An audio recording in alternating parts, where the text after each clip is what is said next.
Salve galera, e aí, como é que vocês estão? Tudo bem com vocês? Mais um vídeo aqui no canal Brown Fogo, absolutamente tudo sobre o Botafogo de futebol e regatas. Quase 3 da tarde aqui do horário de Paris, né? Aí no Brasil, estamos falando de quase 10 da manhã, tá? E eu vou soltar esse vídeo aí na parte da tarde aí do horário do Brasil, pra gente trocar uma ideia sobre algumas situações, né, que estão sendo discutidas no Botafogo, né, referente a Cuiabano, referente a Matheus Martins, e também contextualizar aqui um pouco do que a gente viu sobre desse jogo entre Botafogo e São Paulo. Sim, eu assisti ao jogo, né, mas tinha muita coisa pra fazer, eu precisava, dormir relativamente cedo, né, porque o jogo aqui no Brasil, né, aqui na França, esse jogo acabou 10 para as 3 da manhã. Eu falei, vou deixar o Bernardo, meu camarada, que, já é da casa, fazer o pós-jogo. A gente já tinha combinado. E aí, no dia seguinte, com calma, eu faço as minhas considerações pontuais, né? Eu basicamente concordo com a maioria das coisas que o Bernardo falou. Se inscreve aqui no canal, deixa o seu like, ativa o sininho pra você não perder absolutamente nenhuma novidade, tá legal? Vamos pra cima e... Importante, né, a gente traçar alguns caminhos aí pra falar desse Botafogo e São Paulo, em que eu acho que esse foi o jogo que deixou todo mundo puto, tanto o torcedor do Botafogo quanto o torcedor do São Paulo. O torcedor botafoguense ficou puto porque viu o time fazer um ótimo primeiro tempo, perder a oportunidade, poderia ter feito 3-1, 4-1, e fez um segundo tempo horroroso. O Botafogo fez um segundo tempo muito ruim, cansou, o meio-campo se perdeu, a saída de bola não estava se sustentando além do segundo terço, o pessoal lá da frente não estava conseguindo reter posse, o Luiz Henrique muito isolado, muito sozinho, sem poder dialogar com outros jogadores, né? O Savarino, senti falta dele puxando um pouco mais a responsa no segundo tempo, pode ser cansaço, enfim. Mas fato é que o São Paulo, né, o São Paulino, eu tenho um amigo São Paulino que ele tá aqui também, que ele falou, irmão, cara, te perdeu muito gol, e de fato, o São Paulo, a partir do momento que empata o jogo com o Ferreirinha, o São Paulo, ele perde, assim, 3 gols inacreditáveis, e aí logo depois o Cuiabano também perde um gol surreal, né, que ele tenta chutar de bico, chuta em cima do Rafael, tudo aberto, mas enfim, o Cuiabano também foi muito bem, belíssimo gol, belíssima trama do Botafogo, pós-perda do Botafogo é muito bom, essa pressão, e o Botafogo sabe exatamente o que fazer. O Botafogo, antes de recuperar a bola, ele já sabe o que fazer. Os jogadores são posicionados. Esse é o grande trunfo do Botafogo, eu diria. Um Botafogo que ainda dá muitos espaços em linha alta, cara. Isso é uma parada que tem que melhorar, sabe? O pessoal fala muito do Walter, né? E o Walter tinha suas falhas, tinha seus problemas. O Alexander Barbosa é mais seguro pelo alto, mas eu acho que o Barbosa dá muitos moles nesse aspecto do adiantamento da linha. Como ele deu mole, ele dormiu naquele lance do Flaco Lopes em que o John fez a defesa e dormiu ontem no lance do Ferreirinha, apesar do Barbosa ter ido muito bem, tá? Isso não é que não é uma corneta ao Barbosa, o Barbosa foi bem, apesar desse lance. E aí tivemos o pênalti que foi bobo ali cometido pelo Bastos, que na minha opinião foi pênalti. Eu acho que seria marcado se fosse contra o Botafogo? Não, claro que não, a gente sabe como é que é a má vontade com o Botafogo. Mas enfim. E pênalti claríssimo que não precisava nem de VAR, né? O Felipe Fernandes de Lima é um árbitro, assim... Ele é escroto, né? Ele é um cara vaidoso, ele é um cara que ele gosta de aparecer, enfim... Deu pra ver, né, do jeito que ele falou ali, que foi pênalti do Botafogo.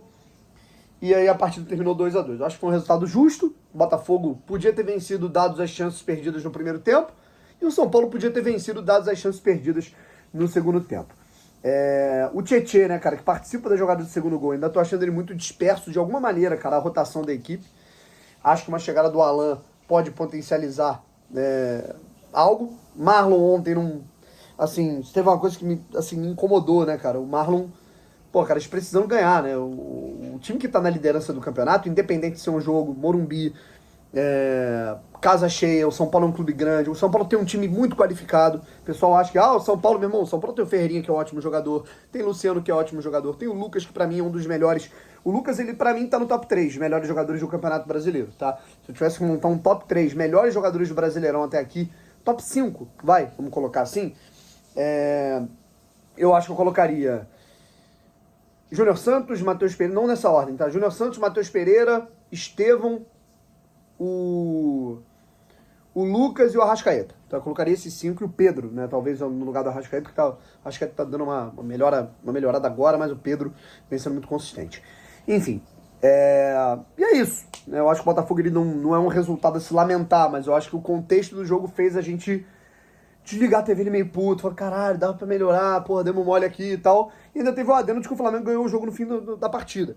Isso é um ponto que eu acho importante, sabe? O Botafogo tem que começar a ganhar jogo no fim de partida também, sabe? Isso é uma parada que atesta um respeito. É uma coisa que o Botafogo, eu acho que o Botafogo deve um pouco isso. Pô, o jogo tá 0x0, o jogo tá 1x1, tá 2x2. Tem que meter um gol aos 48 do segundo tempo, aquele gol espírita, sabe? Há muito tempo que a gente não tem isso no Botafogo e eu gostaria que tivéssemos, sabe? Eu acho que isso dá autoestima, isso releva que o pessoal fica, caramba, pô, o Botafogo sempre ganha. É assim que se cria essa caixa, como o Palmeiras criou, como o Flamengo criou, né? Enfim, nos últimos anos, evidentemente.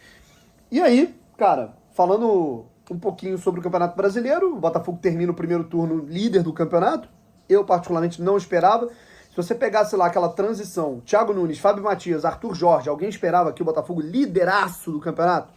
Eu não esperava. Esperava um Botafogo, eu projetava um Botafogo na terceira, na quarta posição, tá? Já é um caminho. Segundo ponto, alguém esperava o Botafogo marcando gols em todas as partidas do Campeonato Brasileiro? O primeiro time na história a fazer isso. O Criciúma também pode fazer, né? Que tem 2 jogos a menos. Se o Criciúma marcar gols nos 2 jogos, também será um time que marcará gols em todos os jogos no primeiro turno. Mas, por enquanto, é só o Botafogo. Já entra na história.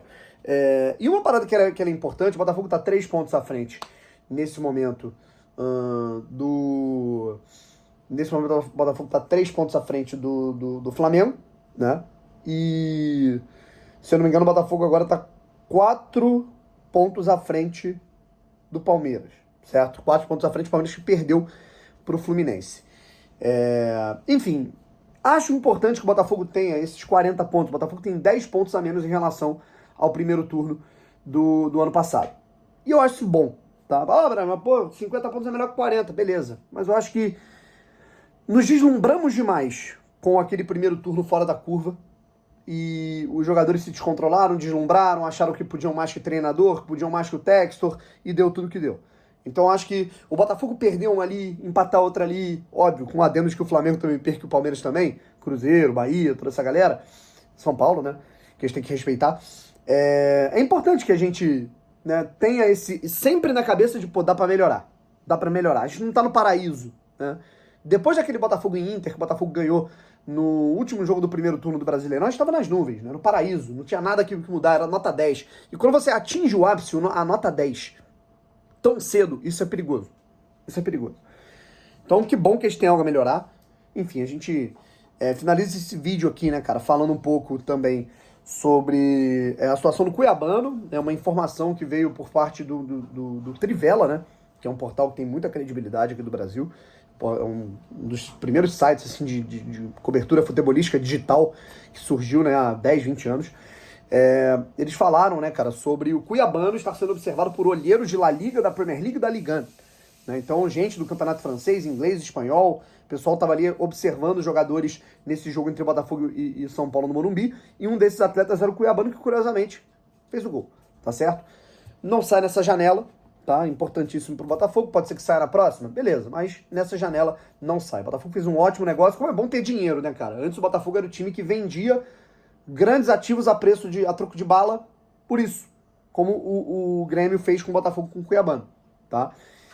E temos a situação do Matheus Martins, cara, que essa é a notícia que tá, assim, eu penso no Botafogo, eu falo, puta que merda, assim, eu tô meio puto com isso, sabe? Espero que se resolva, mas a apuração que a gente trouxe aqui se confirmou no Globo Esporte, de que o Botafogo estava relutando em relação ao Matheus Martins, as coisas esfriaram, apesar do jogador já estar, pô, tipo, malas prontas, seguindo os jogadores do Botafogo, seguindo o John Textor. O clube quer, o jogador quer, a Udinese, opa, não, a gente quer mudar uns termos aqui, a gente quer um pouquinho a mais ali, a gente quer só vender 70%, e o John Textor falou, não, peraí, gente, vamos com calma também, e o Botafogo vai tentar resolver essa situação e vai tentar fazer uma última proposta, pelo que eu soube, tá legal? Mas, hoje, o Matheus Martins está mais distante do Botafogo, e isso, cara, me deixou...